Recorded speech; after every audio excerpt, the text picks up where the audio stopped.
आणि यानंतर काही महत्त्वाच्या जिल्ह्यांमधल्या बातम्या। रायगडच्या रेवदंडा समुद्रकिनारी पर्यटकाची कार वाळूत अडकली। मुंबईमधील यश मेहता या पर्यटकानं समुद्रकिनाऱ्यावरती कार नेलेली।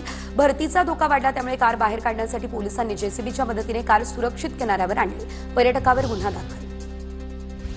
पुण्यातील इंदापूर तालुक्यामध्ये डाळिंबाला पुन्हा सोन्याचे दिवस। इंदापूरसह माढा माळशिरस भागामध्ये डाळिंब लागवडीचा कल वाढला। कृषी विभाग आणि प्रगत शेतकऱ्यांचे एकत्र प्रयत्न। छत्रपती संभाजीनगर जिल्ह्यामध्ये नशेची औषधं विक्री करणारं एक रॅकेट उद्ध्वस्त। उत्तर प्रदेशच्या कानपूरहून औषधांच्या बाटल्यांची ऑर्डर द्यायचे छत्रपती संभाजीनगर मार्गे नाशिक मालेगावमध्ये नशेसाठी तस्करी होत होती। 41 आरोपींविरोधात गुन्हाही दाखल।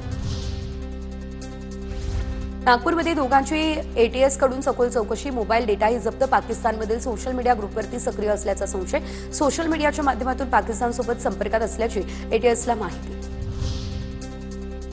परळी शहरातील बस स्थानकामध्ये मोठमोठे खड्डे। खड्ड्यांमध्ये पाणी साचलं त्यामुळे परिसराला तळ्याचं स्वरूप। बस स्थानकामध्ये खाणीचं साम्राज्य त्यामुळे प्रवाशांना त्रास। तात्काळ बस स्थानकाचं काम करण्याची मागणी।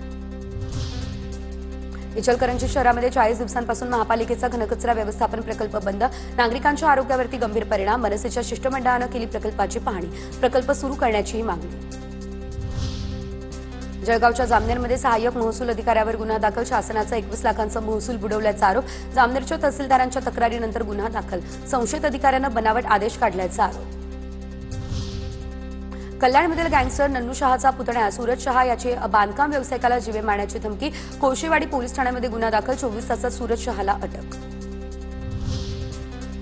कराड या ठिकाणी शामराव पाटील आर्थिक संस्थेची वार्षिक सर्वसाधारण सभा। उदयसिंह पाटील उंडाळकरांच्या अध्यक्षतेखालील सभा संपन्न। सभेमध्ये युवकांना स्वयंरोजगार आणि उद्योगांसाठी विशेष आर्थिक सहाय्य करण्याविषयी ठराव मंजूर।